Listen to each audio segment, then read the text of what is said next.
बिस्मिल्लाहिर्रहमानिर्रहीम। बहुत शुक्रिया जी, आप यहाँ पे तशरीफ़ लाए। इलेक्शन कमीशन ने पीपल्स पार्टी को भी और हमें भी नोटिस किया था परसों के वाक़े के ऊपर। हम तो डे वन से ये कह रहे हैं कि हमारी ज़ोरों शोरों से कैंपेन चल रही है। हम गलियों में, मोहल्लों में, बैठकों पे, दुकानों पे, थड़ों पे जा रहे हैं और करिया करिया फिरे हैं और भरपूर मोमेंटम के साथ कैंपेन की है। तो ये पीपल्स पार्टी के पास ना तो तंजीम मौजूद है, ना वोटर मौजूद है, ना सपोर्टर मौजूद है। उनके पास एक ही चीज़ मौजूद है, वो पैसा है। वो पैसे के ज़रिए इस इलेक्शन को ख़रीदना चाहते हैं, इस इलेक्शन को कंट्रोवर्शियल करना चाहते हैं और वो चाहते हैं कि वोट ख़रीद के लाहौर के अंदर इंतशार फैलाया जाए और लाहौर के अमन को ख़राब किया जाए, लाहौर की सियासत को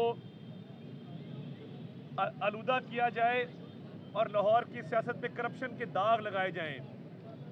तो बात यह है कि बिलावल भुट्टो ज़रदारी साहब एक वडेरे हैं, वडेरा इब्ने वडेरा है और बात रोटी कपड़ा मकान की करता है। रोटी लोगों को क्या देनी थी, कराची के लोगों का पानी छीन लिया, टैंकरों में घरों में पानी जाता है। इधर लाहौर शहर देखें, यहाँ से ऑरेंज ट्रेन गुजरती है, मेट्रो बस गुजरती है, यहाँ पे टैंकरों से सड़कें धुलती हैं, यहाँ पे तामीर और तरक्की के निशान है। हमारा प्यारा शहर कराची जो टैक्स देता है, सिर्फ इनकी बददियानती की वजह से, इनकी करप्शन की वजह से, इनकी बदउनवानी की वजह से आज खंडरात की हालत पेश कर रहा है। और बारिश जब आती है तो पानी आ जाता है, तो लाहौर में जब बारिश आती है तो पानी नहीं आता। यहाँ पे ड्रेन बने हैं, यहाँ पे सीवरेज का सिस्टम बिछाया गया है। कराची डूबा हुआ है। अब बाहर के मुल्कों की तस्वीरें लगा के कह रहे हैं बाहर भी ये होता है। तो भाई बाहर के मुल्कों में और फैसिलिटीज़ भी होती है बिलावल भुट्टो। बाहर के मुल्कों में सोशल सिक्योरिटी होती है, बाहर के मुल्कों में पब्लिक ट्रांसपोर्ट अच्छी होती है, बाहर के मुल्कों में सड़कें अच्छी होती हैं, तालीम की सहूलियात अच्छी होती हैं।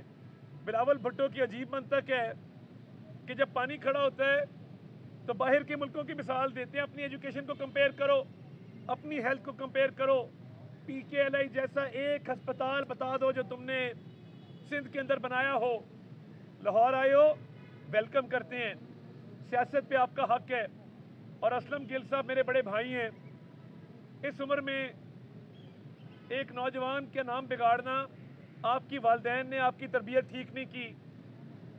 आपको चाहिए था कि आप एक बड़े के तौर पे शफकत से बात करते। मैं चाहूँ तो मैं 100 दफ़ा आपका नाम बिगाड़ सकता हूँ, मगर मेरी वालदा इस कैंपेन में मेरे साथ, उन्होंने मुझे कहा कि ये हमारा वतीरा नहीं है, आपने किसी का नाम नहीं बिगाड़ना। तो ये करप्शन की जो सियासत कर रहे हैं जगह जगह पे, उस दिन भी हमने पुलिस को रिपोर्ट किया, हम इनके लोगों को थाने लेके गए, हमने कुरान पाक, सूरह यासीन, बाइबल, मुकद्दस किताबों पे हाथ रख के रिश्वत देने का जो काम कर रहे थे वो रंगे हाथों पकड़ा और थाने में तमाम रिकॉर्ड जमा करवाया। हमारे पास एविडेंस है। इलेक्शन अल्लाह के फजल से हम जीते हुए हैं, वाज़े बरतरी है। बिलावल भुट्टो घबरा के, डर के, खौफ के साए में ये खरीदारी कर रहा है। लाहौर के गयूर अवाम तुम्हारे पैसे को रिजेक्ट करेंगे। तुमने सिंध में करप्शन की सियासत की है, हर चीज़ पे कमीशन लिया है।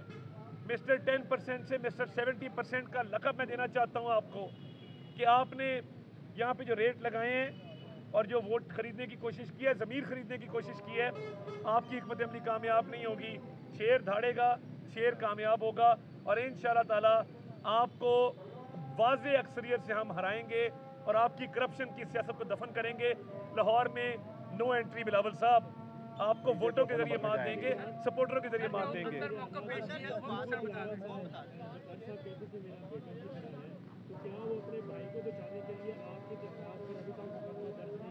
देखिए, मैं ये समझता हूँ इलेक्शन कमीशन और निगरान वज़ीर आला दोनों जो हैं वो गैर जानिबदार हैं।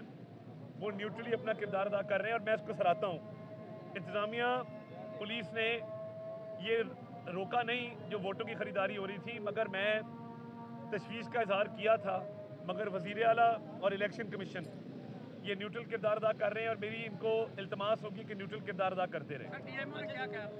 देखिए, डीएमओ ने हमारा स्टेटमेंट रिकॉर्ड की है, बखुआ हमारे से पूछा है, हमने तफसीलात जमा कराई हैं और उनको कहा है कि इनको ख़रीदारी से रोकें, इनके खिलाफ एक्शन लें, और जहाँ जहाँ वोटों की ख़रीदारी हो रही है कानून की खिलाफ वर्जी है। हमने तो कोई एक ईंट नहीं तोड़ी, हमने कोई पत्ता नहीं हिलने दिया, कोई गमला नहीं टूटा। हमने तो जो गैर कानूनी काम हो रहा था पुलिस को रिपोर्ट किया, 15 पे कॉल की, और आमदोरफ्त चल रही थी, लोग अंदर बाहर आ जा रहे थे, और एक मेला लगा हुआ था। कहीं नहीं लिखा था कि ये इशारा आम नहीं है, कहीं नहीं लिखा था कि यहाँ पे दाखिला ममनू है, नो थरोफेयर। वो मेला था, चिंचियाँ, रिक्शे, गाड़ियाँ अंदर जा रहे थे, मोटरसाइकिल अंदर जा रहे थे। हमें तो ये अंदर खुद लेके गए जब हमने एहतजाज किया है, और वहाँ पे गालम गलोच भी इन्होंने की है। तो बात ये है, हमने अपना वर्जन रिकॉर्ड कर दिया है। हमारी इल्तमास है कि फौरी तौर पे ये खरीदो फरोख्त को रोका जाए। बिलावल साहब ने एक इंटरव्यू में कहा है कि मियां नवाज शरीफ साहब गड़बड़ कर रहे हैं, तो उस सब गड़बड़ से क्या मुराद है, उसमें क्या कहेंगे आप? बिलावल साहब को चाहिए कि अपनी बड़ी आलीशान गाड़ी से उतर के बड़ी बड़ी सड़कों से बाहर आके गली कूचों में जाएं, अपने नाजुक पैर कभी किसी गरीब खाने में भी जो है वो दाखिल करें, क्योंकि वो उनको समझ नहीं है सियासत की। ड्राइंग रूमों में बैठ के, बड़े बड़े कमरों में बैठ के, आलीशान फर्नीचर पे बैठ के सियासत नहीं होती। सियासत गरीब आवाम के पास जाने से होती है। तो बिलावल साहब को ये चाहिए कि थोड़ी तरबियत जो है ग्रास रूट लेवल पे आके ले। मैंने तो स्टूडेंट पॉलिटिक्स से अपना आगाज़ किया ना, मैं पापा के पास जाके रोया नहीं कि आसिफ अली जरदारी साहब मुझे तारड़ बहुत तंग करता है। तो मैं तो फिर रहा हूँ हल्के के अंदर। तो आए हल्के की आवाम का आके दुख दर्द समझें, ताकि आपको थोड़ी सी समझ बूझ आए। साहब आपने जो है पीपल्स पार्टी के दफ्तर में धावा बोला जट स्टाइल पे, और उसके बाद उन्होंने एक दरखास्त दिया थाने में, अभी तक आपके खिलाफ एफआईआर दर्ज नहीं हुई। देखिए, आपके